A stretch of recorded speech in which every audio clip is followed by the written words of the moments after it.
Lord, grant us the grace to see what we ought to see, to hear what we ought to hear, that we might do what we ought to do. In Jesus' name we pray. Amen. Hail Mary, full of grace, the Lord is with you. Blessed are you among women, and blessed is the fruit of thy womb, Jesus.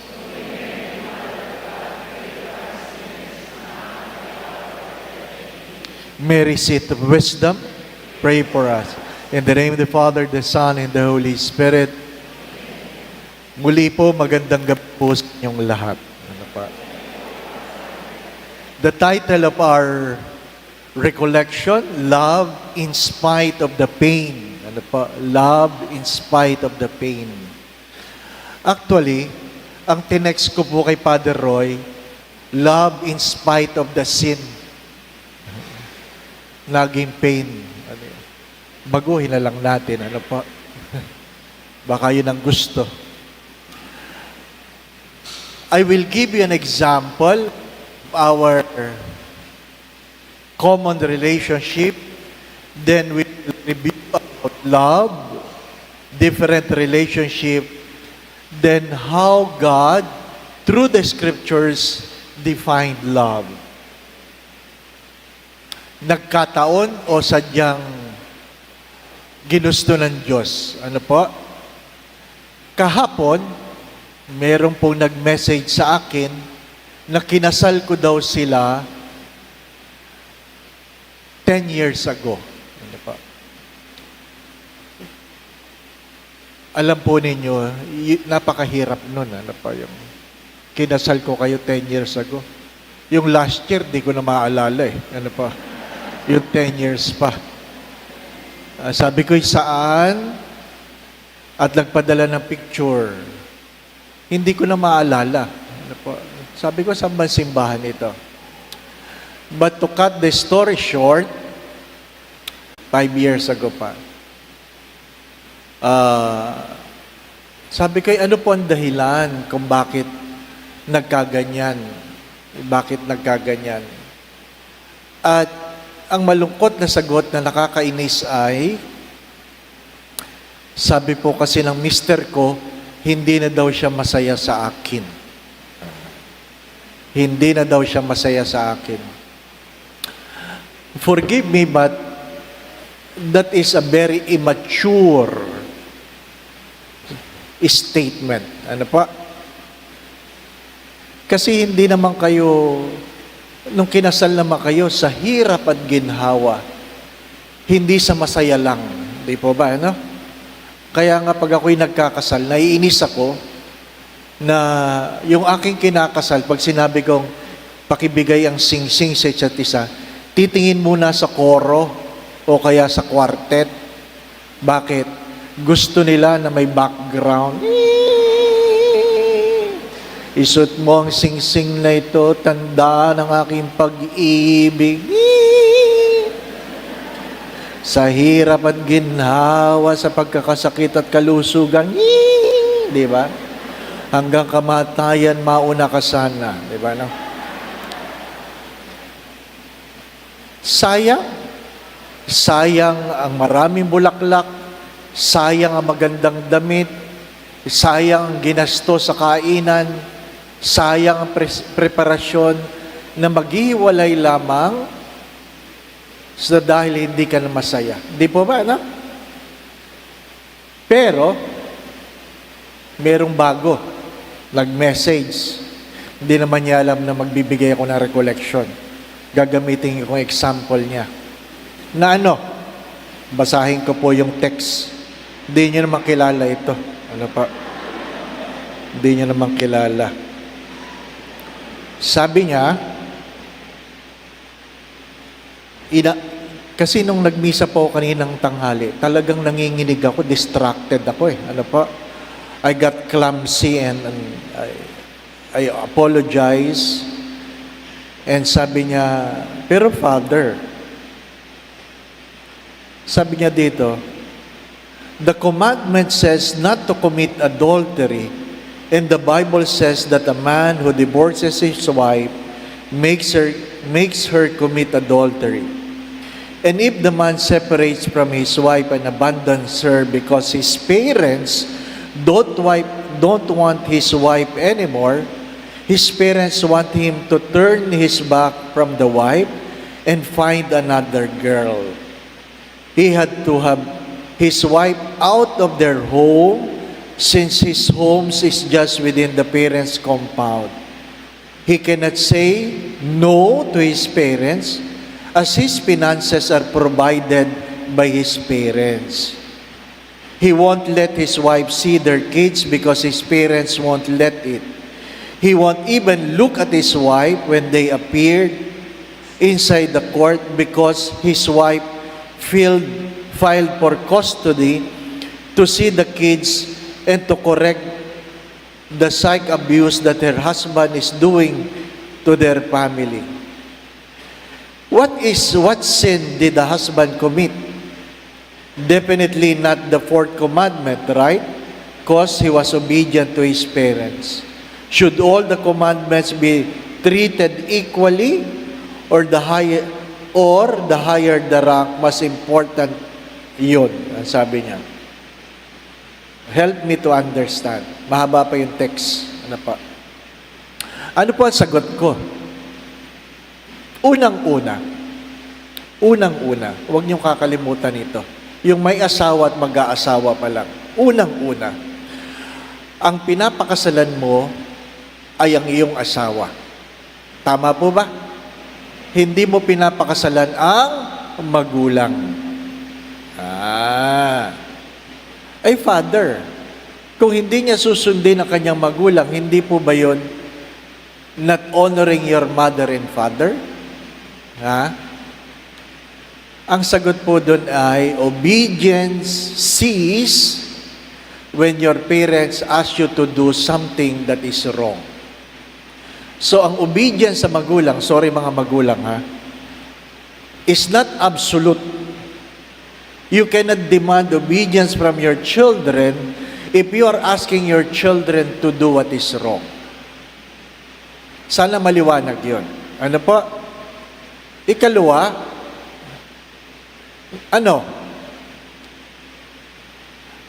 sinabi po sa mga pagbasa, pag mag-aasawa ka, iwanan mo ang iyong ama at ina. Diba? Kaya, yung tanong na, susundin ko ba? Doon sa mga gustong mag-asawa, maghanap kayo ng bahay. Huwag kayong titira sa inyong biyanan. Bakit? Yung tanong na, Father, hanggang kailan po ba makikialam ang aming biyanan? Ang sagot ko doon ay, kanino ka nakatira? Pag sinabi niyang, nakatira po kami sa aming biyanan, ay susunod ka sa biyanan mo. Bakit? Yun ang may-ari ng bahay. Naintindihan po ninyo? Kaya nga, in every vocation, it entails three things. There must be purity of heart, malinis ang kalooban, you must have capacity to become, kaya mo na manindigan at mabuhay bilang may asawa. Hindi yung may asawa ka na, nandun ka pa rin sa poder ng iyong mga magulang. Di po ba, no? Magkaiba po yung ikaw ay nasa poder ng iyong magulang at iba yung ang iyong magulang ay nasa iyong poder. Naintindihan po ba ninyo? Ano po? At pangatlo, you must have the capacity to remain. Whether you get married or you become priest, yung tatlong bagay na yon ay mahalagang mahalaga. You have the purity of intentions, the capacity to become. Kaya mo bang mag-asawa? Kaya mo bang manindigan? Kaya mo bang buhayin ang iyong asawa, ang iyong magiging anak? Sana maliwanag po yun. Di po ba, no?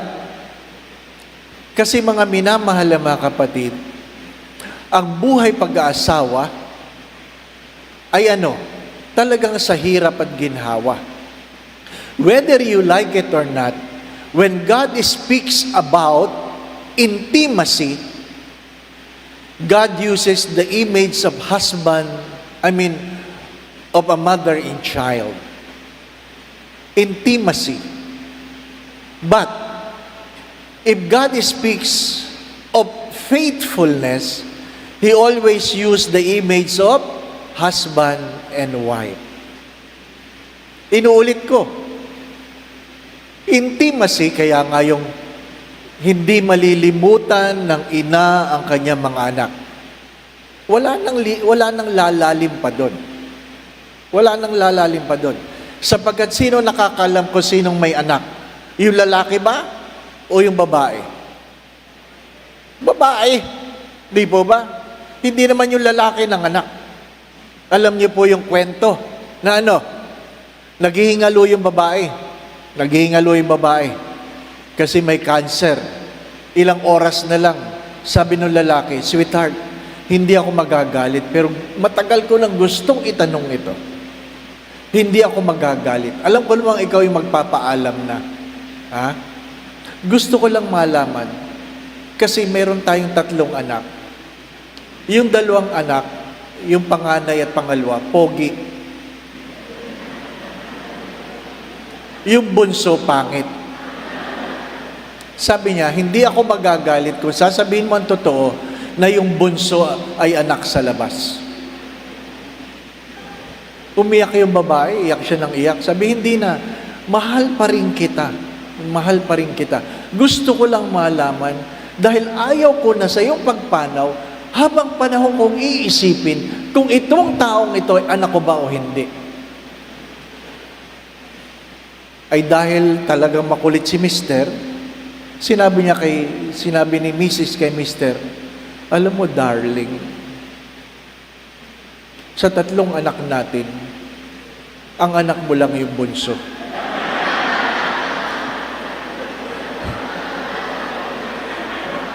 Yun lang pangit. Mabuti na, lahian pa ng maganda. Diba? Bakit? Ay nanay talaga nakakalam, di po ba? Na? Pero hindi yun ang ating talk, ha? When God speaks of intimacy, it's always a mother and child relationship.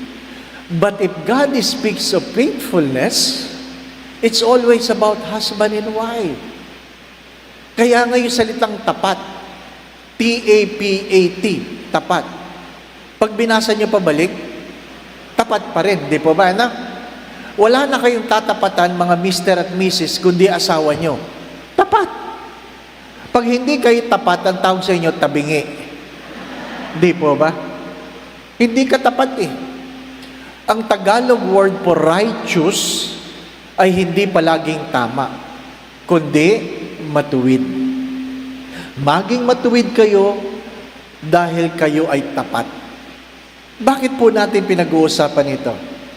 Because whether you like it or not, we as a human being entails 3 things. Ano yun? Persons, roles, relationships.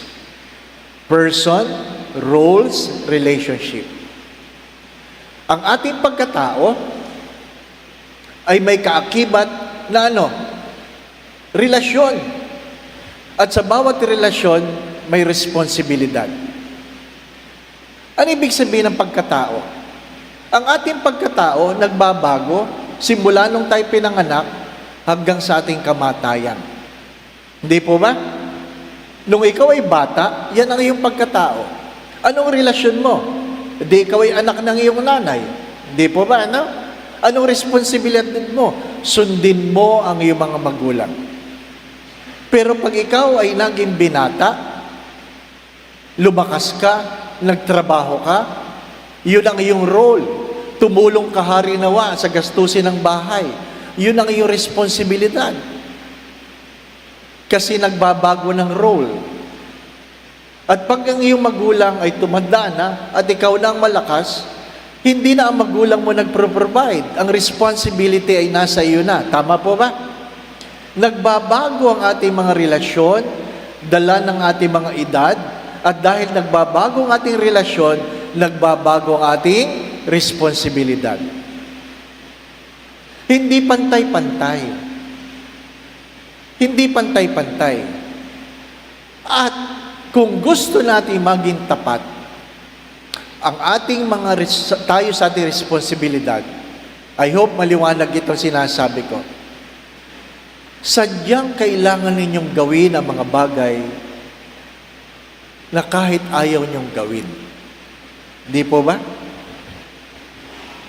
Yung bang mga magulang dito, nagsabi kayong, ngayong araw na ito, hindi ako magulang, bahala kayo sa buhay ninyo. Meron ba? Meron ba sa inyo mga nanay na nung kayo ay nagpapadede ng inyong anak, sabi mo, umiiyak yung anak nyo, tumigil ka dyan, hindi ako nanay mo ngayon. Meron ba? Hindi. Hindi tumitigil yun. Tama po ba? At kahit ikaw ay nahihirapan, gagawin mo. Nagtatrabaho ka sa maghapon, pag uwi mo, maglalaba ka pa, magluluto ka pa. Kahit pagod ka na, gagawin mo yon. Hirap yun. Hindi po ba? Sabi nga ng kaibigan kong na artista, ano po, nung pinapalaki niya ang kanyang mga anak, single parent siya. Kulang sa 3 pagkain. Pag nagluluto siya, alam niya, para lang sa 2 bata yung kanyang kakainin. Anong gagawin niya? Maghahain siya ng pagkain, dadalhin niya sa lamesa, sasabihin niya sa kanyang mga anak, kumain na kayo, may ginagawa lang ako sa kusina. Tapos sabi niya sa akin, pero wala akong ginagawa, Father. Nagtatago ako sa kusina kasi hindi kasya sa aming 3 ang aking naluto. Umiinom lang ako ng mainit na tubig at madalas umiiyak ako. At pag tinatawag ako ng aking mga anak, sinasabi ko lang, ubusin nyo na yan, ubusin nyo na. Busog ako. Sinungaling, di po ba na? Ang mga nanay, sinungaling eh. Ha? Kahit gusto, ano sabi? Inyo na yan, di ko yan gusto. Di ba? Kahit gutom, busog ako. Kahit pagod, kaya ko yan. Di ba? Bakit? Ginagawa mo ang iyong responsibilidad hindi dahil masaya, hindi dahil magaan, kundi dahil alam mo na yan ay iyong responsibilidad. At hindi lang malungkot, kundi minsan mabigat, mapait, masakit. Mga minamahal na mga kapatid, review. There are 4 types of love. Alam nyo na ito. Ano yun? Eros. Alam nyo lahat yung ibig sabihin ng eros. Di ba? Erotic, passionate love. We might as well get that one out of the way first. Bakit? Sorry for the words. Sa ating mga Pilipino, ang tawag doon libog. Di ba? Ha? Mga minamahal na mga kapatid, walang ginagalang yon. Pari, madre, may asawa o wala, bata, matanda, merong erotic love. Di po ba? Tama ba yan? Kung mag-asawa kayo, marahil pwede. Kung hindi kayo mag-asawa, hindi pwede. Di po ba? Ano? Doon sa tanong, minsan may nagtanong sa di po ba, Father, when is sex holy? Sex is holy in 4 things. It must be done with the right person. Who? The person you are married to. It must be done in the right time. Aba, hindi ka naman rabbit na tira ka ng tira. Di ba ba? It must be done in the right place. Hindi kung saan-saan. At ang pang-4, it must be done in a right way. Ano ibig ko sabihin? May mga lalaki na bago magtalik, manunood muna ng Betamax. Naintindihan niyo ako? Kasi kaedad ko kayo, naintindihan niyo yung ibig sabihin. Di po ba, no? Manunood muna ng X-rated. At kung anong napanood, yun ay papagawa sa misis. Hindi pag-ibig yun. Panggagamit yun ang tawag doon. Erotic love must be holy, not at all times. Ma, bakit si kuya? Anito ang pangalan? Hindi naman siya maitim. Sabi ng nanay, alam mo anak, Nabuo namin ng kuya mo sa Anito Lodge. Kaya yun ang pangalan. Tapos, ang lakas ng tawa niya. O ba't ka natawa? Ibig mo si ate Luneta, sa Luneta nabuo? Sabi niya, oo, pero tumigil ka nga dyan. Kasi ang lakas ng tawa niya. Ano ba, tumigil ka dyan? Si Kuya Anito, si ate Luneta. FX, tumigil ka. Nabuo siya kay FX. Tama raw. Di ba? It must be done with the right person at the right time, not before marriage, but after marriage. Hindi yung Padre, kakasal na naman kami. Hindi. It must be done at the right time, after marriage. It must be done in the right place. It must be done in a right way. Eros. The second type of love is philia. Philia. The love between friends. The love between friends. Sometimes you understand this, that our love for our friends is greater than our love with our siblings. Di po ba? May mga magkakaibigan sa labas, that is a filial love.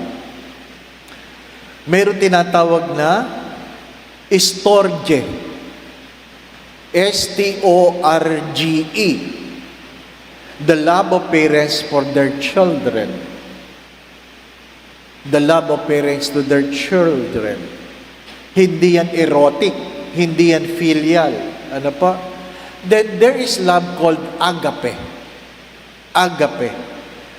The love towards others. Ano po? Agape. Alam natin yan, di po ba? Napag-aralan nyo yan, di po ba, no? Uy! At parang hindi nyo napag-aralan yan. Nagre-review lang tayo. Ano po? The 4 types of love. But there are different types of relationships. Para maliwanag sa atin, again, person, roles, relationship.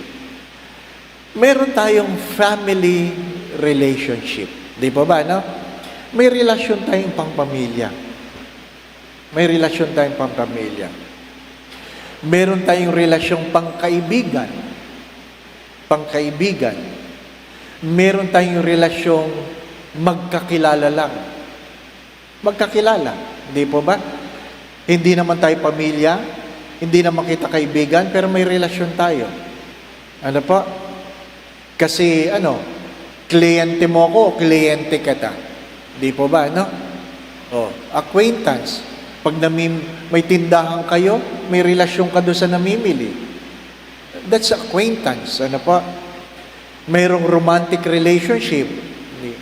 MU. Ano po? Mag-un. Di po ba, no? MU.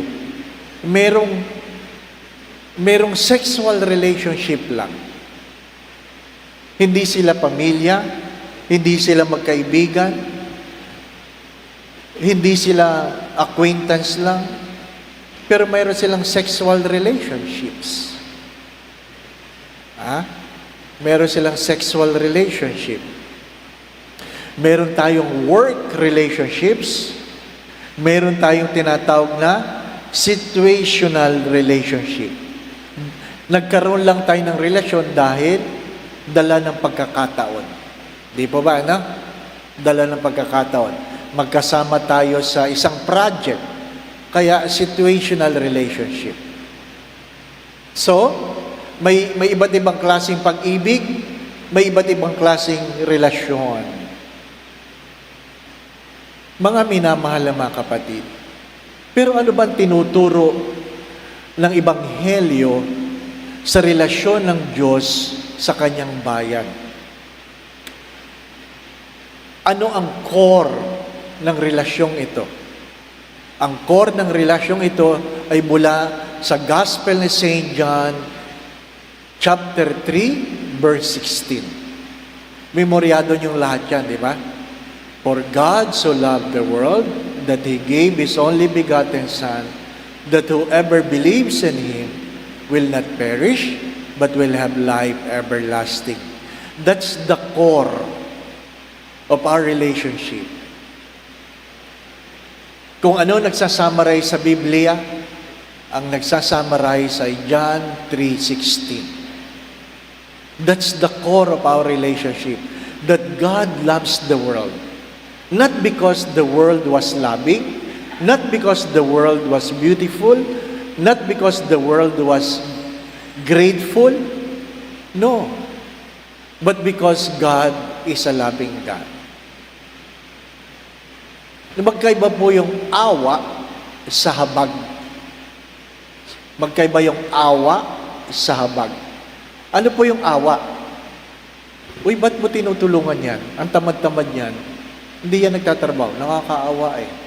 Ba't mo yan binibigyan? Ayaw magsumikap. Nakakaawa eh. Di po ba?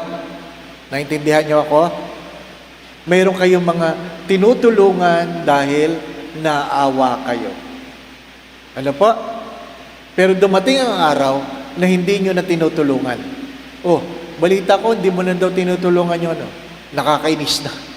Ano? Nakakainis na.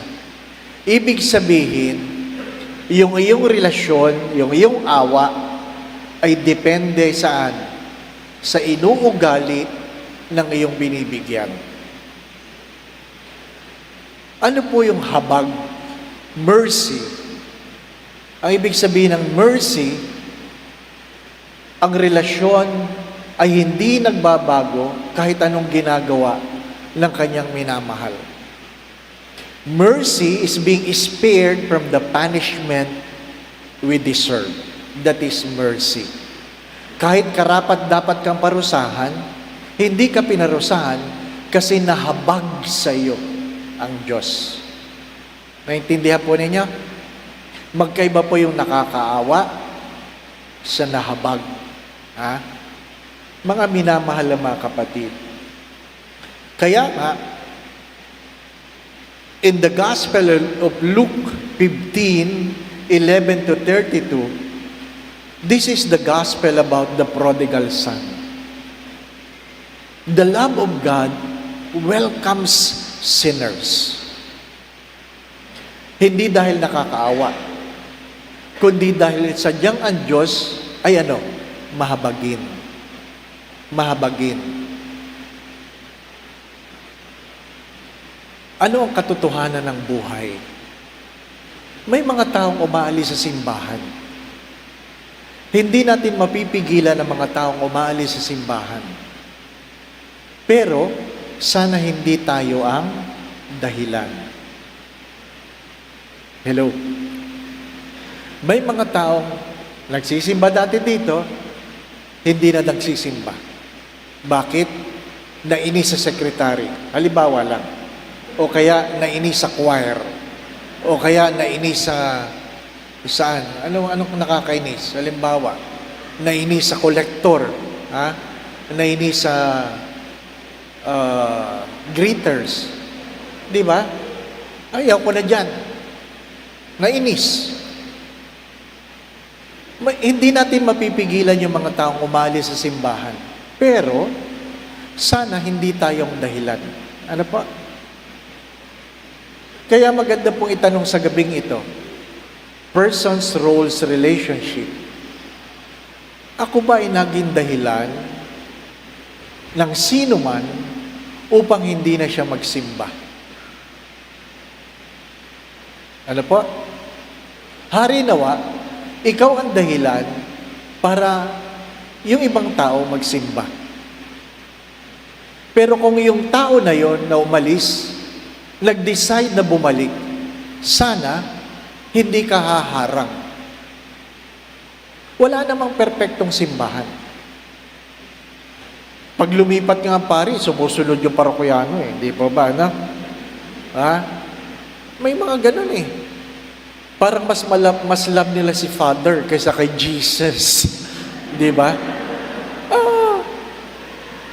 Totoo yun. Di ba? At meron sa inyo In general, hindi dito sa ano, in general, meron sa inyong naguhulog sa collection, hindi dahil gusto nyo talagang tumulong, kundi dahil si Father nagmisa. Di po ba? Bato-bato sa langit. Ang tamaan buti nga. Di po ba? No? Bakit? Masyado tayong personality-centered. Di ba? Kaya ang opisina sa mga parokya, tinatawagan, sino po magmimisa? Totoo o hindi? Totoo.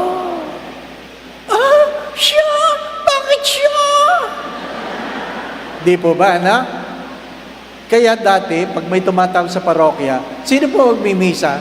Sabi ko sa sekretary, sabihin mo si Father. Sino si Father? Si Father, di ba? Basta hindi si sister. Oh. Namimili. Namimili. Ano sabi nila? If you only believe some of what is written in the Bible, you don't really believe in the Word of God. You only believe on yourself. Kaya pag ikaw ay nagsisimba, dahil lamang kay Father, baka hindi ka talaga nagsisimba. Baka, ha? Baka kay Father ka nagsisimba. Baka lang. Pero pwede, di po ba, no? Kaya nga, pag nagre-retire yung mga pari, anong kalungkutan ng mga nagre-retire na pari? Nung sila'y bata, naku, nilalapitan sila, lapit na lapit yung mga tao. Ha? Pero nung sila'y matanda na, nag-retire na, wala nang nakakakilala sa kanila. Bakit? Kasi nung bata pa si Father, amoy pari pa. At nung tumanda na, paring may amoy na. Di ba? Ang yumaong si Monsignor Montemayor, sumalangit nawa, nabalitaan ko na minsan, wala siyang final blessing sa misa. Bakit? Nakatulog siya. Matanda na retired na I don't kung kilala niyo si Monsignor Montemayor. Ay dahil wala, nakatulog siya, yung mga tao, umalis na lang. Alang naman antay siyang gumising.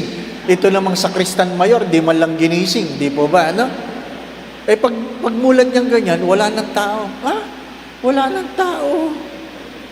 Kaya nung minsan isang meeting, nakita ko siya, Monsignor, ano yung kwentong kayo daw ay nakatulog sa misa? At iniwanan daw kayo ng tao.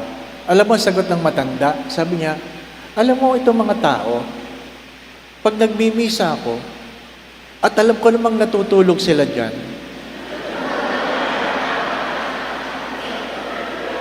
hindi naman ako umaalis. Pero minsan lang ako nakatulog, umalis sila. Di ba, anak? Totoo naman yan. Ha? Unang pagbasa, unang pagtulog. Ikalawang pagbasa, pangalawang pagtulog. Humiliya, mahaba-habang pagtulog. Tama naman ang sabi ng matandang pari, hindi po ba, ano? Tumitigil ba ang paring nagmimisa kapag nakikita kayo natutulog? Hindi. Tama nga naman yung tanong niya. Bakit nung siya nakatulog, umalis kayo? Di ba? Lalong-lalo na pag tayo nagkakaedad, ang tukay na tayo. Pag tayo diabetic, lalo na, hindi po ba, ano? Doon sa unang parokya kung saan ako na-assign, ang nagsisimba sa umaga, sino? Oh, alam ninyo, matatanda, di ba? Kayo yun, di po ba, no? Yung mga nakabili ng upuan sa simbahan, di po ba, no? Na sa umaga, dyan yan palagi nakaupo. Nabili niya yan sa umaga di po ba, no? Oh, ay sinong choir ninyo kung matatanda nagsisimba? Sino? Matatanda rin. Alam naman mayroon pang iba. Oh, doon sa unang parokya, meron ako 5 matatandang dalaga. Yun ang choir ko. 1998. Ang tawag ko sa kanila, Spice Girls. Inabot nyo yun, di po ba? Yun ang panahon nun Spice Girls, di ba, no? Sa Tagalog, sila ang nagdulot ng pait sa aking buhay. Alam mo? Ay, nako. Lahat gusto kinakanta. Lahat. Kaya ang misa sa umaga dapat 30 minutes lang. 1 oras kami palagi. Kinakanta lahat eh. Ha? At ang boses ay talagang pamplakang 33 ang speed. Inabot niyo yun, di ba ba, no? Ha? Na talagang hindi na alam ng mga bata yun eh. 33 ang speed. Ha? Talagang akala mo, wala kayong gagawin kundi mag-misa lang sa maghapon. Ting! Ganito lang kaliit yung aming altar. Siyempre, ilang hakbang lang yan. Nasa altar ka na, di ba ba? No? Naku, nasa gitna na ako ng altar. Hindi pa sila nakakasimula ng kanta. Bakit? Gaganon-ganon pa eh.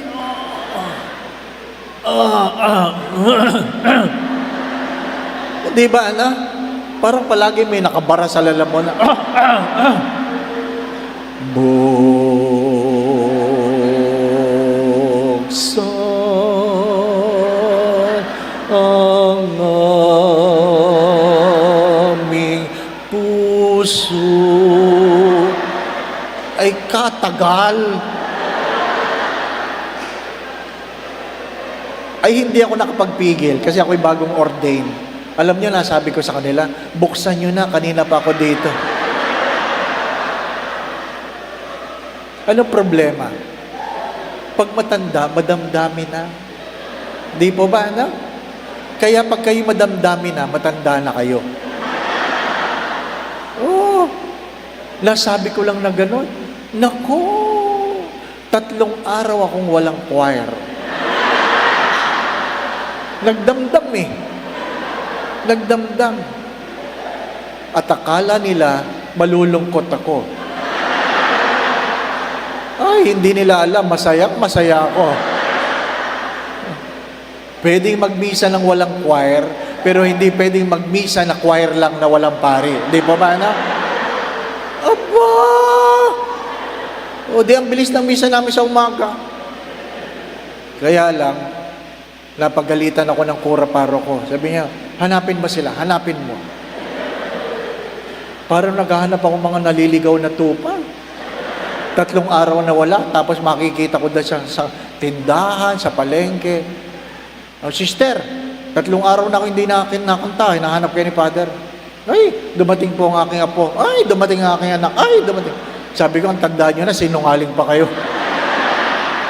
Nagtatampo lang kayo eh, di ba? Ay kasi Father, wala kang ginawa kundi laiting kami. Di ba? Hindi ko kayo nilalait. Sabihin ko lang, itama ang tono. Di ba? Madamdami na eh. Mahirap yung pag tayo tinatama.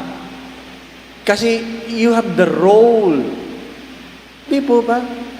Oh, ay sinong kolektor mo? Matanda din. Di po ba? No? Ang yumaong sa Aling Kuring, 1, 2, 1, 2, 1, 2. Ang bagal. Di ba ba? Ha? 22 lang nagsisimba. Tapos na ang misa, hindi pa siya tapos. Ano? Ang tagal makarating eh, di ba ba? Ano? Oh.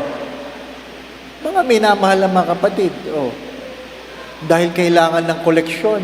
Ay, naku, hold-upper yun. Hold-upper. Ano ibig sabihin ng hold-upper? Hindi yun naaalis sa tapat mo hanggang di ka naghuhulog.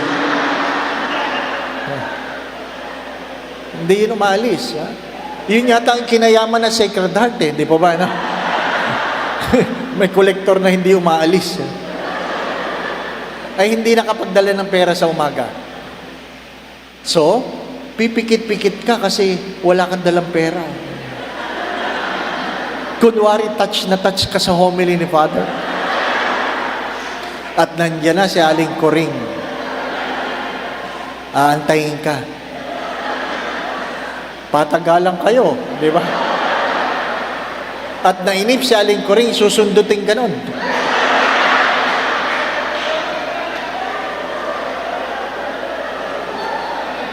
Iyan ang ating simbahan. Yan ang ating simbahan. Isipin nyo, 20 daw nagsimba. Ang koleksyon, 1850. Bakit? Naghati-hati pa sila eh. Ha? Mga minamahal na mga kapatid, kung hindi tayo mahal ng Diyos, nasaan na kaya tayo? Naitanong niyo ba yon? Kung hindi tayo mahal ng Diyos, nasaan na tayo? Kung ang pagmamahal ng Diyos ay dahil nakakatuwa lang tayo, matagal nang tumigil ang pagmamahal ng Diyos. Hindi po ba? Kung ang pagmamahal ng Diyos ay dahil tayo ay grateful, naku, matagal nang nawala ang Diyos. Kung ang pagmamahal ng Diyos ay dahil mabait tayo, matagal nang wala ang Diyos. Yun ang pagmamahal. In spite of the pain, God loves us. In spite of the pain. My dear friends, the prodigal son was loved and welcomed back, not because he was good, but because the father is good.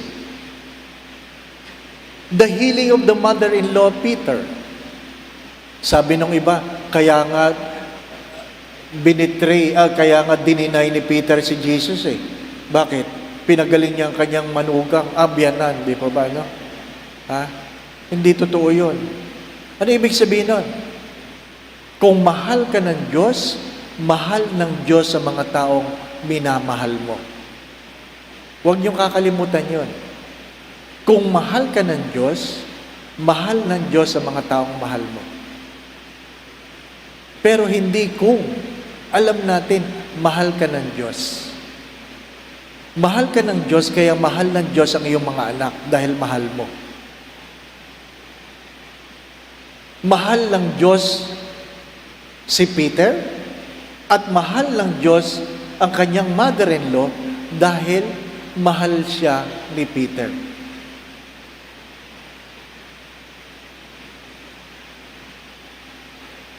Ano pa? The wedding at Cana, John 2, 1-11. Anong kwento ng pagmamahal doon? Anong sinabi ni Maria? They have no wine. You have to understand the context that wine is a symbol of joy. Wine is a symbol of joy. Kaya pag ikaw ay bagong kasal, wala ka ng alak, ibig sabihin, wala ka ng saya.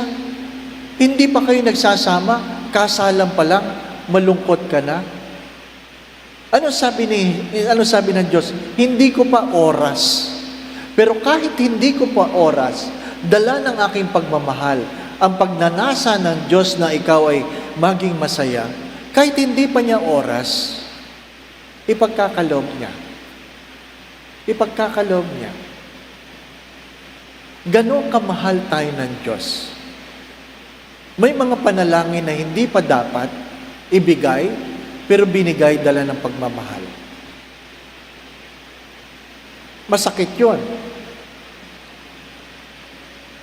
The healing of the paralytic. Alam mong mahal ka ng Diyos. Dahil hindi lahat ng may sakit gustong gumaling. Hello? Hindi lahat ng may sakit gustong gumaling. Yung iba nga nagsasakit-sakitan eh. Meron akong inanoint. Matandang babae. 2 beses niya akong pinatawag. Inanoint ko. Tapos, tinatanong ko yung doktor, ano po ang kanyang karamdaman? Wala, Father. May sinat lang yan. Ha? Nagpapakumpahin ka sa mahal ng hospital, dala lang ng sinat? Pero inanoint ko. Tapos, nakalipas siguro another year, nagpa-anoint ulit. Inanoint ko na naman. Tapos, tinanong ko, ano sakit niyan? Wala, Father. Bakit yan nakakompine? Diba? Wala. Nagpa-confine lang, Father. So, dinaretso ko siya. Nanay, wala naman kayong sakit. Baka akala niya may sakit siya eh. Nanay, wala kayong sakit. Bakit kayo nagpapakonfine? Anong sagot ng matanda? Umiyak. Pasensya ka na, Father. Pero, dinadalaw lang ako ng aking mga anak kapag nalaman nila na ako ay nasa hospital. Di ba malungkot na kwento yon? Malungkot na kwento yon. Dinadalaw lang ako ng aking mga anak kapag nalaman nilang ako'y nasa hospital. Di ba? Bakit? Because we look at love as what? An emotion of convenience. Dinadalaw mo lang kapag may oras ka. Pero pag mahal mo, hindi ka naghahanap ng oras.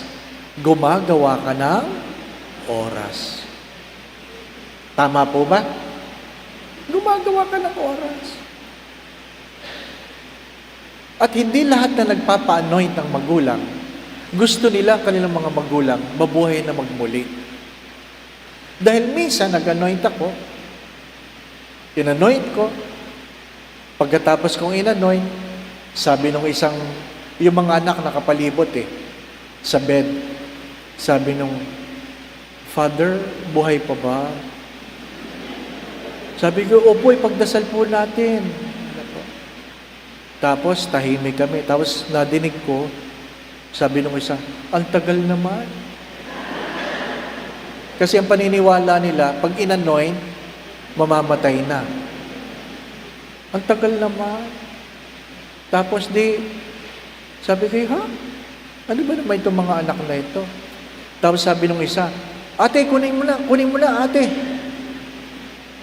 Sabi ko, ano kaya kukunin? Sa ilalim pala nung kumot, merong isang brown envelope. At kinuha nila yung brown envelope. Ako naman, alam ko naman ang itsura ng titulo ng lupa.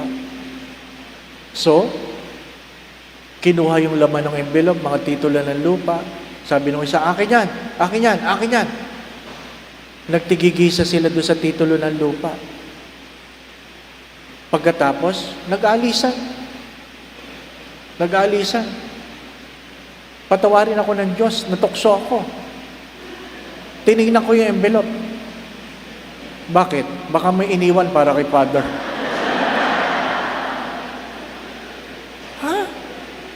In-anoint mo magulang dahil gusto mong pamatay na? Dahil iniwanan siya, ako naiwanan sa kwarto. Nakatulala akong ganyan. Hindi ako makapaniwala bilang isang pari na merong ganon. Hindi ako makapaniwala. At dumating yung nurse, sabi niya, Father, kamag-anak niyo? Sabi ko, hindi ho. Ba't ho kayo naiwan? Ewan ko. Diba? Hindi ko masabi doon sa nurse, ay kasi nagtigigisa na sila. Diba? If you cannot love your aging parents, all your love are questionable. Hello? If you cannot love your aging parents, all your love are questionable. Because when we talk about intimacy, it is the relationship between mother and child. Mga minamahal na mga kapatid, kaya nga yumaong si Father Eric Santos, kilala niyo si Father Eric Santos, ha? Ang dating taga-Tondo. Ha? Ang isa sa gift ni Father Eric, sabihin niya sa mukha mo kung anong dapat mong marinig, pero kahit masakit, matatawa ka. Ganon siya kagaling. Ha? Yung itong matandang ito, na sinabihan na yung pamilya, mga anak, iuwi nyo na ang nanay ninyo. Bakit ho, Dok? Wala na tayong magagawa. Sa bahay nyo na lang antayin. Madali sila mamamatay na. Ha? Ay hindi nila masabi sa nanay nila na, Nay, uuwi na tayo kasi malala na kayo. So anong ginawa nila? Tinawag nila si Father Eric Santos. Sabi anong gagawin ko? Sabihin mo naman kay Mama, hindi na magandang kanyang kalalagayan, kaya sa bahay na lang siya mag-aantay. Anong style ni Father Eric? Sabi ni Father Eric, Nay, kumusta na kayo? Alam mo naman tayo mga Pilipino, kahit naghihingalo, mabuti naman ako, Father, mabuti naman. Kaya ka nga nasa hospital, hindi ka mabuti. Di ba ba? No? Ay, hindi ko kayo mabuti, Nanay. Hindi kayo mabuti. Tapos sabi ng matanda, ha? Ano daw sabi ng doktor, Father? Ang sagot ni Father Eric, nung panahon na yon, Nay, nanonood ba kayo ng Marimar? Opo, Father, gustong-gusto ko yon. Ha? Sabi ni Father Eric, hindi nyo na matatapos. Hindi nyo na matatapos. Di ba? No? Hindi umuwi ang matanda na hindi mabigat ang loob. Pero ibig ko sabihin, yun ang dalawang mukha ng pagmamahal. Di po ba? No? Ang malungkot na kwento ngayon, sorry for the words, siguro hindi nyo problema kasi mayayaman kayo eh. Ano pa? Naalin? Pag dumating ang magulang na kailangan nila ng tulong na sustento, ha? Pag dumating ang magulang, ano sasabihin ng mga kapatid o asawa? Bigyan mo na yan, para umalis. Di po ba? Bigyan mo na yan para umalis. Bigyan mo na yan para tumigil. Sa madalit sabi, hindi ka nagbibigay dahil mahal mo. Nagbibigay ka dahil nagtataboy ka. Ano ibig ko po sabihin? Pwede kayong magbigay ng walang pagmamahal. Pero kahit kailan, hindi kayo pwedeng magmahal na hindi kayo marunong magbigay. Naintindihan po ninyo? Pwede kayong magtiis ng walang pagmamahal, pero hindi kayo pwedeng magmahal na hindi kayo marunong magtiis. Pwede kayong masaktan ng walang pagmamahal, pero kahit kailan, hindi kayo pwedeng magmahal nang hindi kayo masasaktan. Pwede kayong mapagod ng walang pagmamahal, pero hindi kayo pwedeng magmahal nang hindi kayo napapagod. So on and so forth. Pwede kayong maglingkod ng walang pagmamahal, pero hindi kayo pwedeng magmahal nang hindi kayo naglilingkod. Ano ibig ko sabihin? Sa dinami-dami ng uri ng pagmamahal, ang pagmamahal ay hindi isang emosyon, kundi isang desisyon. Love is to order ourselves for the good of the other. Kung anong ikabubuti, hindi kung anong aking nararamdaman. Ang pagmamahal ng Diyos sa kanyang sambayanan ay hindi kung ano ang kanyang nararamdaman, kundi kung anong ikabubuti ng kanyang sambayanan. Kaya nga kahit nakapako na sa krus, ano sabi ng Diyos? Patawarin mo sila sapagkat hindi nila alam ang kanilang ginagawa. Di ba yan ang sinasabi ng mga nanay? Kapag ang anak ay nagkamali, sapagkat ang pagmamahal ng ina, kahit gaano katigas ang ulo ng anak, nagmamahal pa rin. Di po ba, ano? Sabi nung isa doon, nag-comment, Father, sana yung sinasabi nyo, nadidilig ng mga anak. Trabaho ka pa ba yun? Di po ba? Nasaan ang mga anak ninyo? Nasaan ang mga anak ninyo? Di po ba, ano? Anong pinag-uusapan natin pag tayo nagkikita-kita? Anong kwentuhan natin?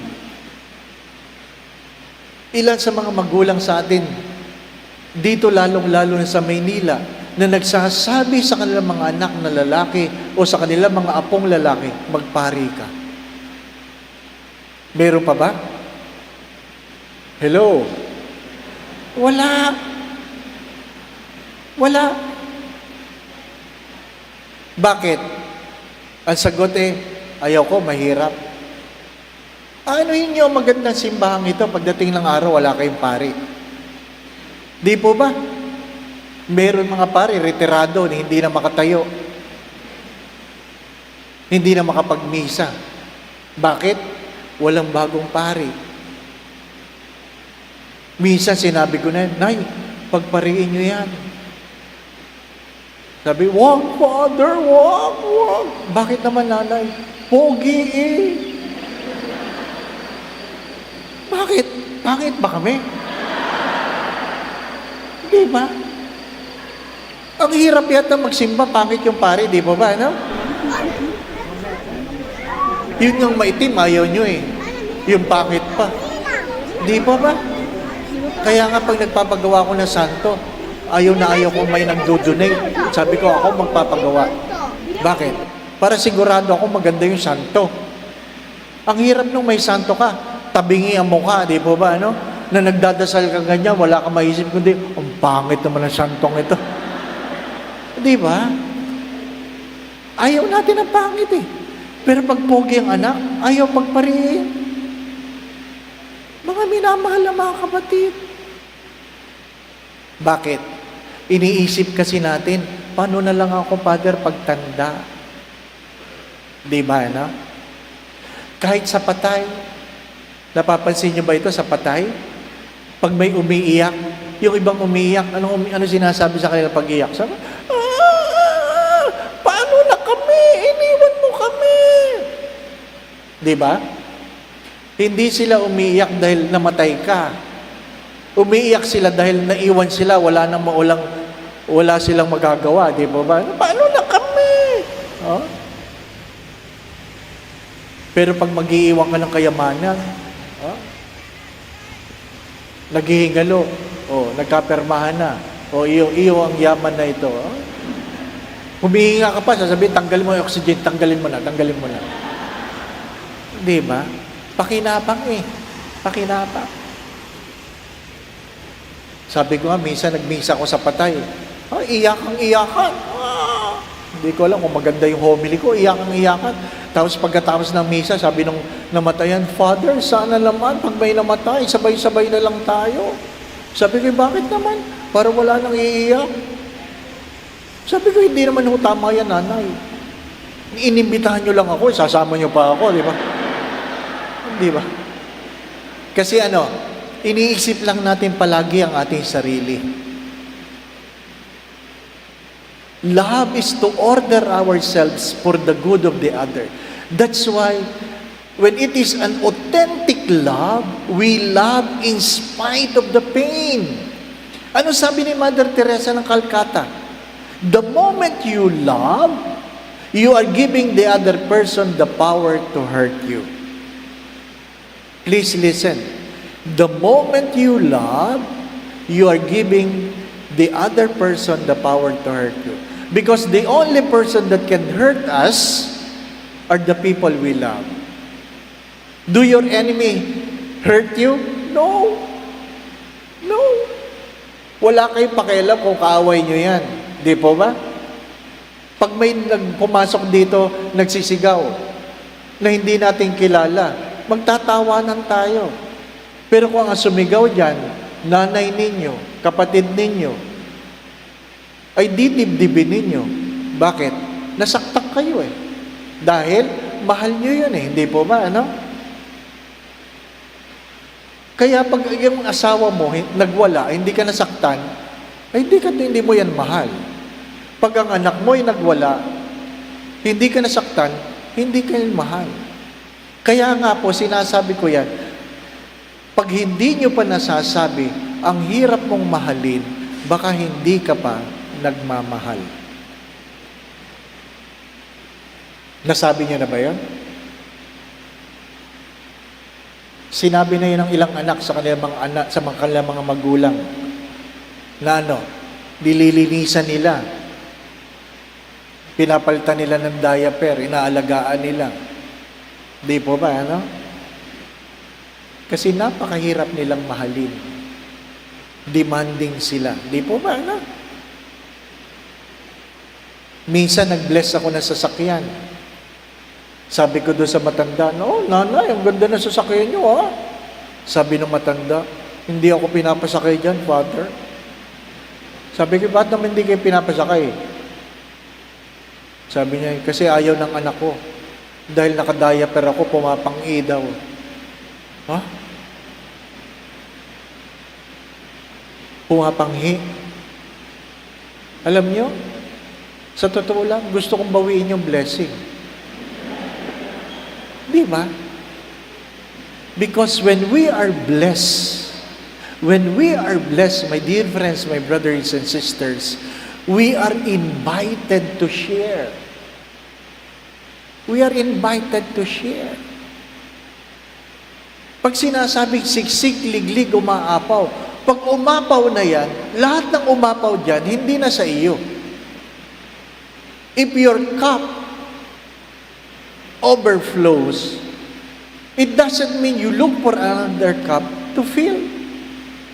Pag napuno na yung tasa mo, huwag ka maghahanap ng panibagong tasang pupunuin. Ibig sabihin nun, mamigay ka na. Sobra ka na, hindi po ba? Ano? Ang problema natin, pag tayo yumayaman, yung iba sa atin, tinataasan natin ang ating mga bakod para yung mga nasa labas, hindi na makapasok. Pero ang tamang pag-uugali, sana pag tayo yumayaman, hinahabaan natin ang ating mga lamesa para ano? Dumadami ang ating kasalo. Meron tayo o mayroon akong kilala na kapag dumating ang kanilang magulang, kapatid, kamag-anak galing sa probinsya, yung kanilang mga pagkain, tinatago nila. Tinatago. Na sana yan lang ang pagkakataon na mga kamag-anak mong galing sa probinsya, makatikim man lang ng ganyan. Hindi po ba, ano?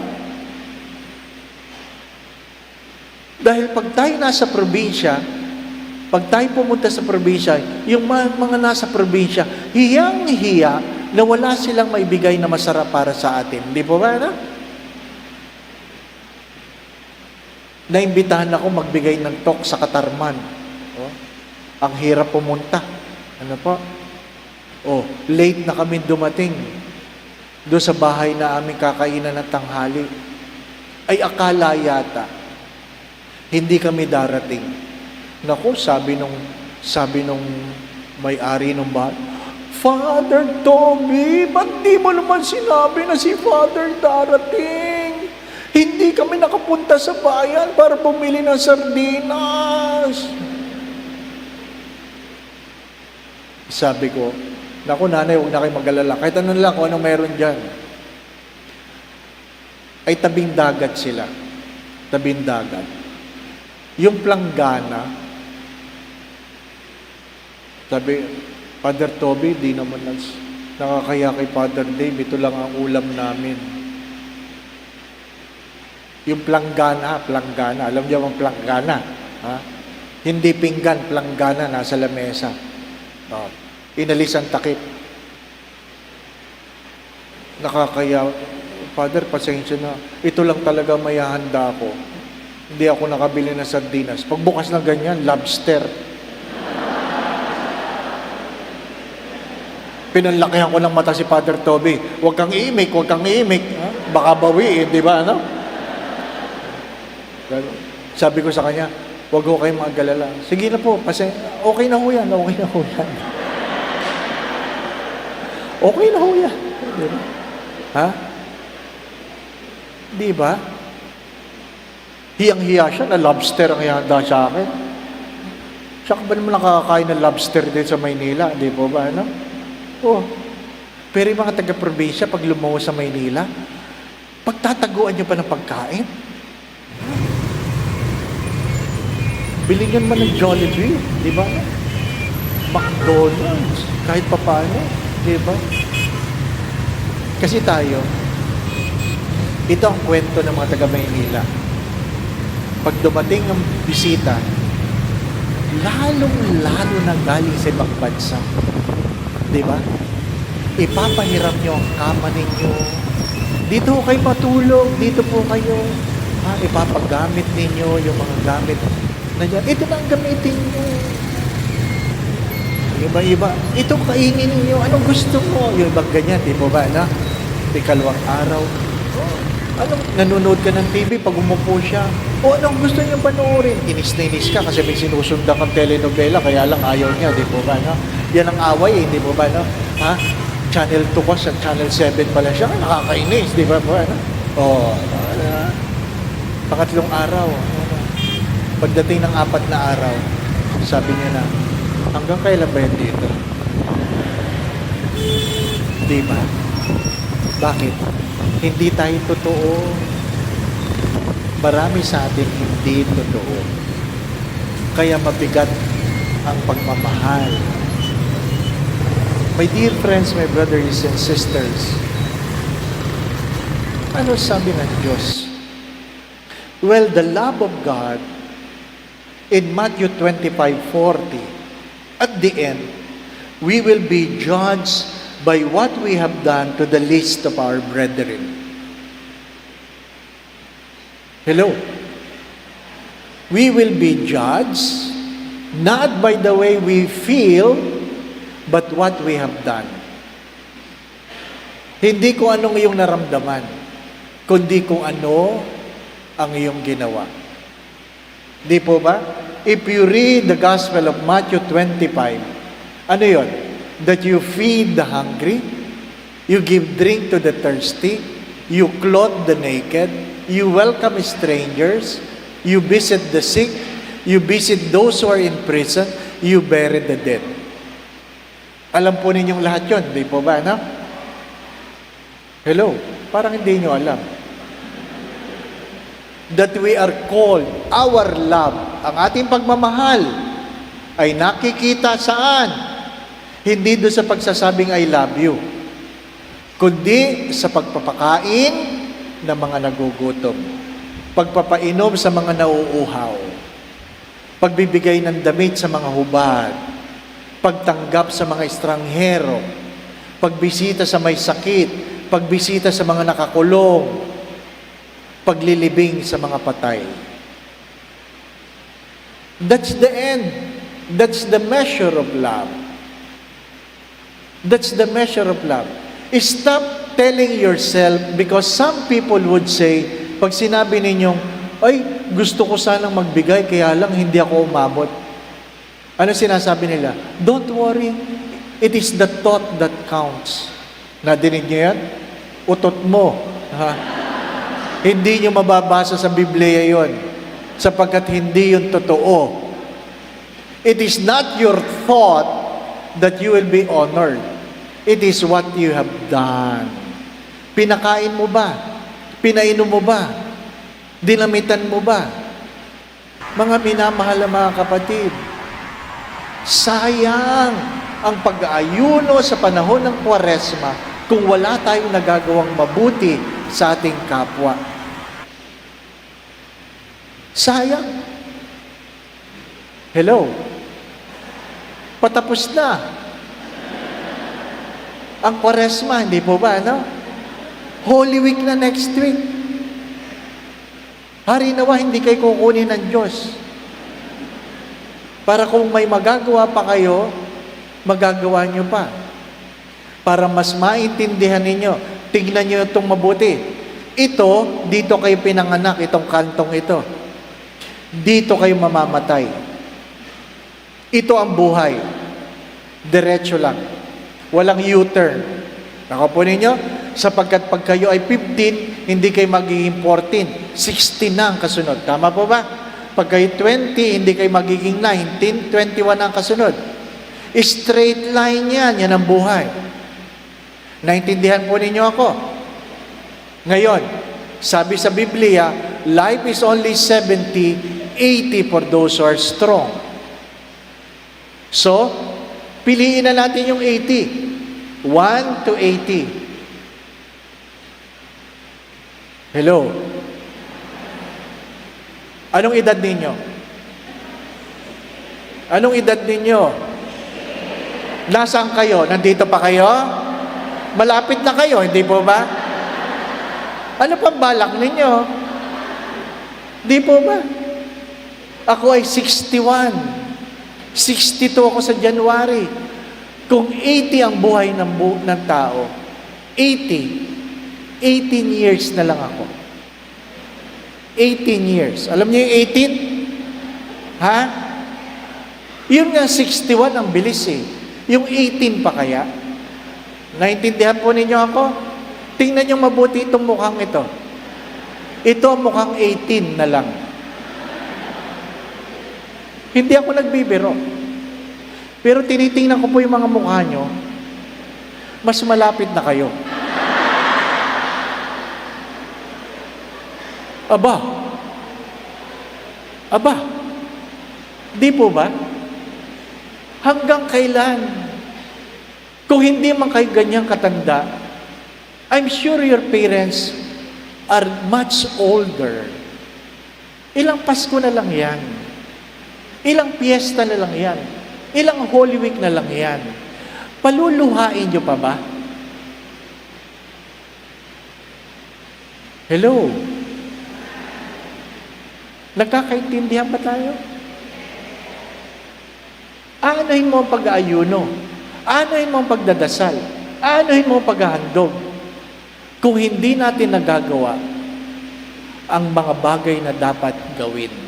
Inuulit ko, pakainin ang nagugutom, painumin ang nauuhaw, bigyan ng damit ang mga hubad, tanggapin ang mga estranghero, dalawin ang mga may sakit, dalawin ang mga nakakulong, ilibing ang mga patay. The 7 corporal words of mercy. That is the minimum of love. You do it not because you feel good. You do it because it is what being commanded.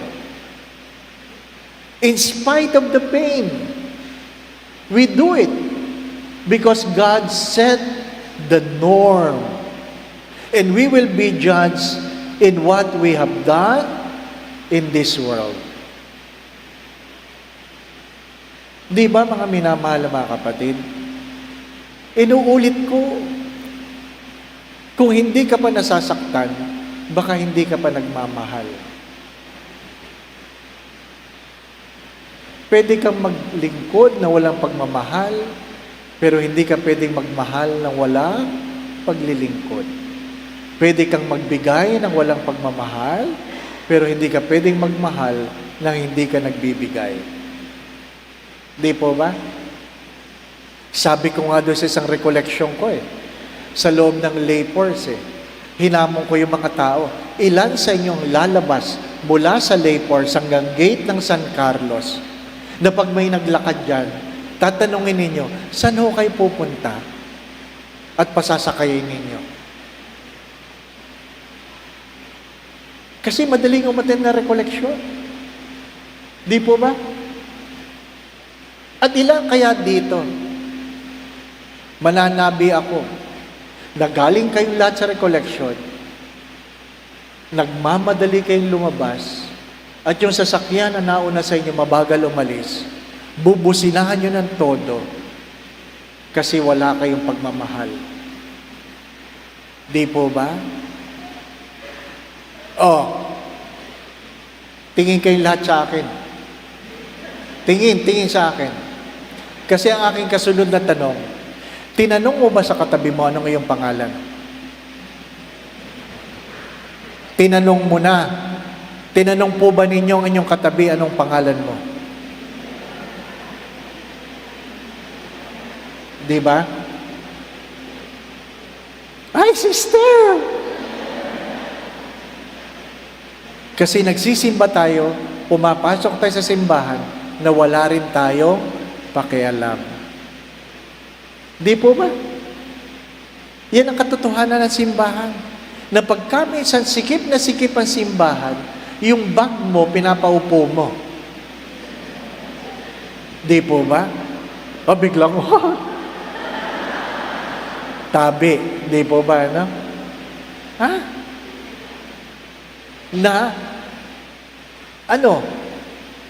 Gusto mo, diyan ka sa tabi palagi. Nakaupo. At pag may dumating, syempre, nandiyan ka sa tabi, makikidaan siya sa tabi mo, makikiraan po ako. Tapos yung mukha mo, ano ba ito? Natural! Nandiyan ka nakaupo, hindi dadaanan ka. Umupo ka sa gitna para hindi ka dinadaanan. Tama po ba? Ay, nako. Mga minamahal na mga kapatid, malapit na kayo.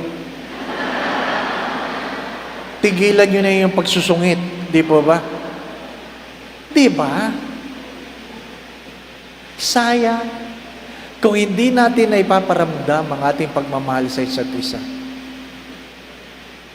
Yung iniisip lang natin, bakit kaya ako iniwanan? Bakit kaya nag-walk out? Hindi mo man lang tinanong, baka masama ang pakiramdam. Di po ba?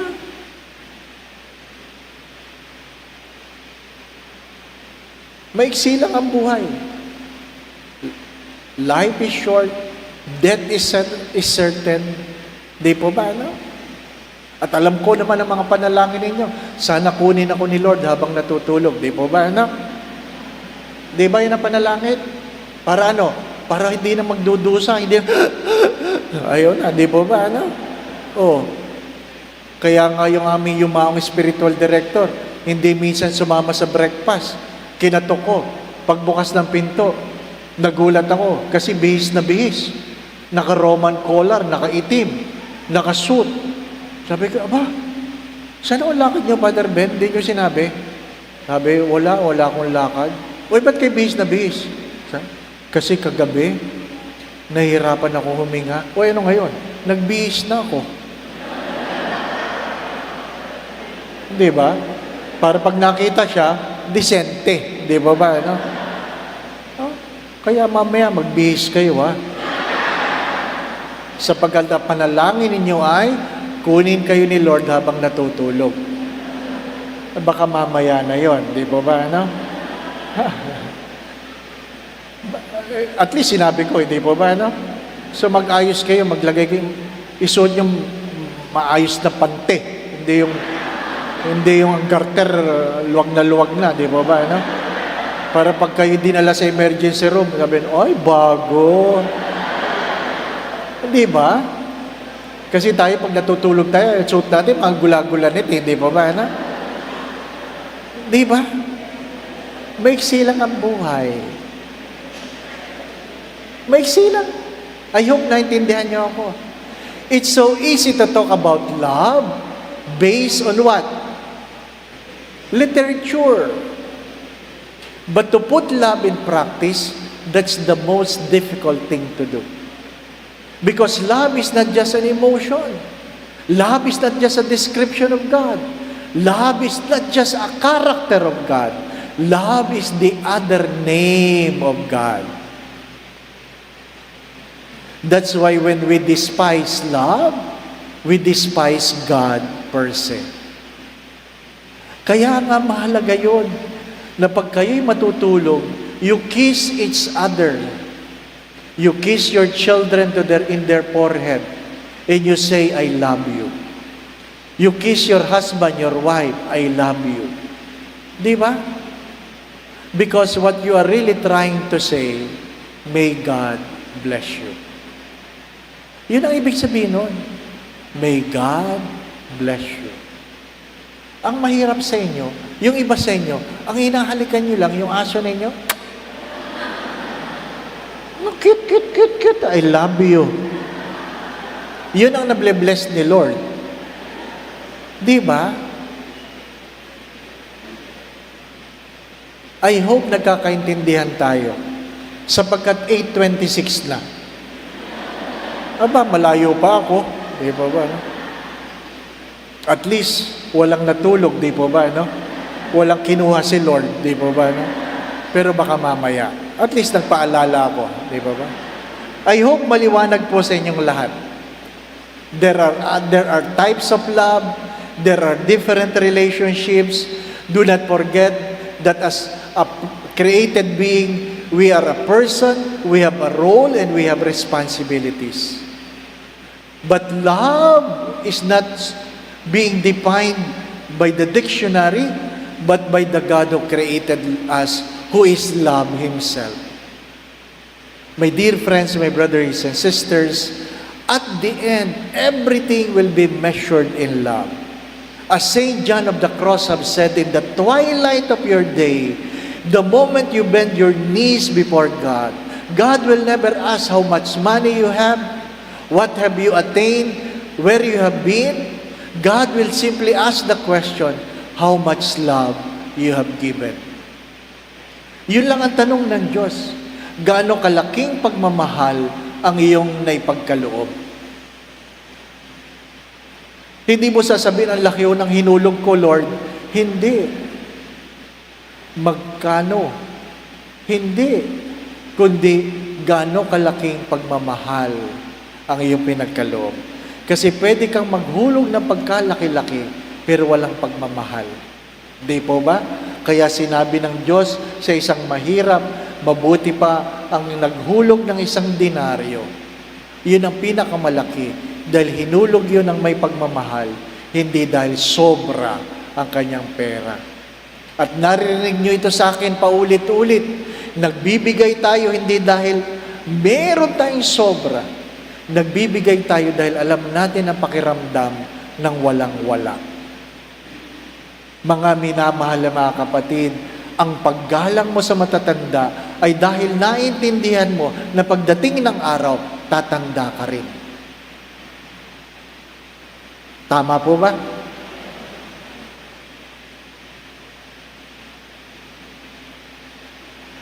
The sad story is we despise the old, the weak, the sinners. We despise the old, the weak, the sinners. Why? Because you forget that someday you will become old, you become weak, and because of your weakness, you will commit sin. Hindi tayo habang panahong malakas. Hindi tayo habang panahong malusog. Nung na-stroke ako, September 17, 3 weeks before, I have a good blood test. Sabi ng doktor, ang ganda ng blood test mo. 3 weeks before, September 17, I'm preparing for my 24th sacerdotal anniversary on September 19. September 17 in the morning, I have a mass. September 3 o'clock in the afternoon, I had the wedding. In the evening, I am supposed to go to Mega Mall because I have a dinner to attend. At 5:15 in the afternoon, while driving, suddenly, naduduling ako. Sabi ko, itatabi ko lang sandali yung sasakyan. Ako nagdadrive. Sabi niya, bakit? Naduduling ako. Sabi nung kasama ko, naku, sinumpong ang vertigo mo. Hindi ito vertigo. Bakit? Alam ko ang vertigo. Umiikot ang mundo eh. Ito hindi. Naduduling ako. Every time I open my eyes, naduduling ako. Sabi ko, hindi ito vertigo. Tapos sabi ko, nangingimi ang aking mga kamay. My hands are getting numb. Sabi niya, tumingin ka sa akin, ngumiti ka. Ngiti ako. Bakit? Kasi kung stroke, tabingi. Di po ba? Hindi, nakakangiti ako. Itaas mo ngayong kamay. Hindi ko may taas. Wala nang lakas. Tawagan mo si ganon. Kailangan may mag-drive para sa akin. Maya-maya, sabi ko, wala nang pakiramdam ang paa ko. Napakabilis. Pakisabi mo sa gwardiya ng Mercury, nandun kami sa may pandakan, na sabihin mo, ilipat ako sa likod ng upuan. Oh, dumating yung pinatawagan kong driver. Binubuhat ako ng security guard. Father, kapit ka, kapit ka. Hindi ko may kapit. Bakit? Walang lakas. 5:15 in the afternoon. 6 o'clock. Nasa hospital, completely paralyzed. Completely paralyzed. Mga minamahal na mga kapatid, wala makapagsasabi na okay ka. Even one of the doctors have said, Father Dave will not make it. He will not make it. Now, I am standing before you as if hindi ako na-stroke. Kausap ko kanina yung doktor, isa sa doktor. Sabi niya, alam mo bang nag-conference sa mga doktor about you? And the only thing they can say, you are a miracle. My dear friends, my brothers and sisters, maiksi lang ang buhay. O sasabihin nyo, wala naman ako milagro, Father. Just to end this evening. Anong walang milagro? Ito ang milagro. Noong 2020, nagsimula ang COVID. At number lang. Patient number 1, 3, 5. Naalala po ninyo? Dumami ng dumami. Hanggang puno ng hospital. Tapos, alam nyo na kung sinong na-COVID sa opisina nyo. Kilala nyo na. Hindi lang number yung na-COVID. Hindi po ba, no? At, nagsisimula ng mamatay. Hindi lang na-COVID, namatay. Hindi po ba, no? At ang iba sa inyo, kilala nyo kung sino mga namatay. Hindi po ba? May mga kamag-anak kayong namatay. May mga pari kaming namatay. Anong aking tanong? Anong aking tanong? Ang aking tanong, bakit kayo buhay? Have you asked the question, why did God spare you from COVID? Hello? Naintindihan niyo po ba ang aking tanong? Sa dinami-dami ng namatay, ang aking tanong, bakit kaya ikaw hindi? Dahil mas mabait ka? Dahil mas banal ka? Dahil mas mabuti ka? Ano ang sagot? Ano ang sagot? Ang kasunod na tanong ay, ano ang gagawin ninyo? You were spared from death. Anong balak ninyo sa buhay ninyo? Naintindihan po ninyo ako? Sana hindi kayo uuwi na hindi nyo malang tinatanong sa inyo sarili, ano kaya ang ipapagawa sa akin ng Diyos? Or, ano ang gagawin ninyo bilang pagtanaw ng utang na loob sa buhay na pinagkaloob sa inyo ng Diyos? I hope when we celebrate the Holy Week, it will not be just an ordinary Holy Week.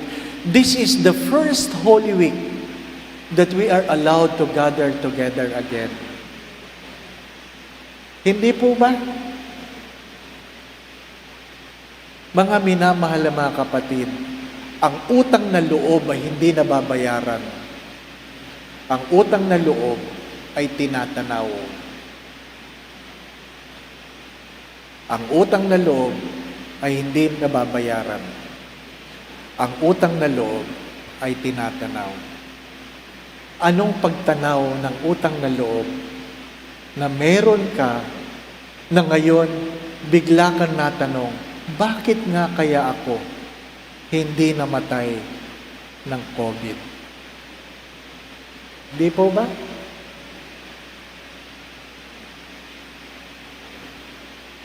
Sana merong pagtatanong. Kung hindi yan pagmamahal, hindi ko alam po ano yan.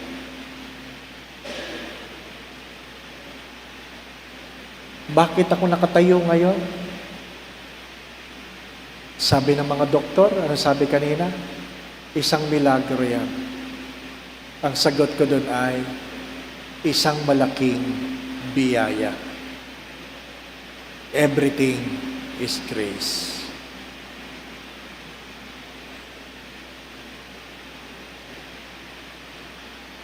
Let us close our evening with a prayer. Allow me to bless you. Just remain seated.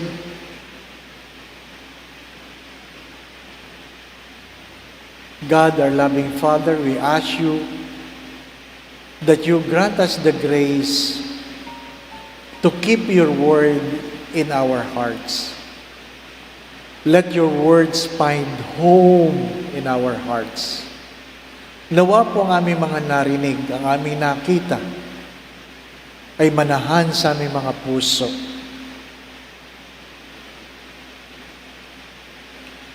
Nagpapasalamat kami sa gabing ito. Panginoon, idinudulog ko po ang iyong mga anak na narito ngayon at mga kasama namin sa online. Hipuin mo po sila. Kilala mo ang bawat isa, Panginoon.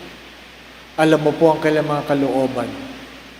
Alam mo ang kanilang mga kwento sa buhay. Ang kanilang mga pagtawad, pagluha, kahinaan at kalakasan, mga kabiguan at tagumpay. Alam mo rin ang kanilang mga pangarap, hindi lang para sa kanilang mga sarili, kundi para sa kanilang mga mahal sa buhay. Idinudulog ko po ang bawat isa. Nawa po'y palagi mo silang ingatan. Ilayo mo sila sa lahat ng uri ng kapahamakan. Patuloy mo silang pagkaluban ng kalakasan, kalusugan, at kung meron man sa kanilang may karamdaman, nawa po'y pagkaluban mo ng kagalingan. Gabayan mo sila sa kanilang mga iniisip at ginagawa. Kung meron man silang pinagdadaan ng suliranin o problema sa buhay, tuwangan mo sila. Alisin mo po ang kanilang mga pagkatakot at pangamba. Dagdagan mo po ang kanilang mga pananalig at pananampalataya sa iyo. Nawa po ang kanilang mga pamilya saan man naroroon, lalong-lalo na may mga matatanda. Nawa po ang kanilang mga pamilya, ang kanilang tahanan, tinitirhan, ay pagharian mo ng pagmamahalan, pagkakaisa, pagkakasundo-sundo, kapayapaan, kasayahan, puspos ng pag-ibig at kasaganahan. Idinudulog ko po ang lahat ng mag-asawa. Kung anuman ang sugat, sakit, sama ng loob, pagkagalit, pagtatampo, paghihinala, dala ng pagkakamali ng sino man, hilumin mo po ang mga sugat na ito. Nawa po'y meron pong pagpapatawad, merong paghingi ng tawad, merong pagbabagong buhay, merong higit na pagmamahal. Batid mo, Panginoon, ang panalangin ng bawat isa, ang kanilang mga pagdulog, ang kanilang mga pangangailangan. Kayo na po ang magkaloob. Kung ano man po ang higit na makabubuti, makababanal, makasasaya, makauunlad na kanilang mga buhay, kayo na po ang magbigay. Sa tulong at panalangin mga banal, lalong-lalo na ni Maria na ina ng Diyos, ni San Jose ang tapat niyang esposo. Naway may pagkaloob mo kailang mga panalangin at pagpalain mo po ang bawat isa sa ngalan ng Ama at ng Anak at ng Espiritu Santo. Most Sacred Heart of Jesus, magandang gabi po sa inyong lahat.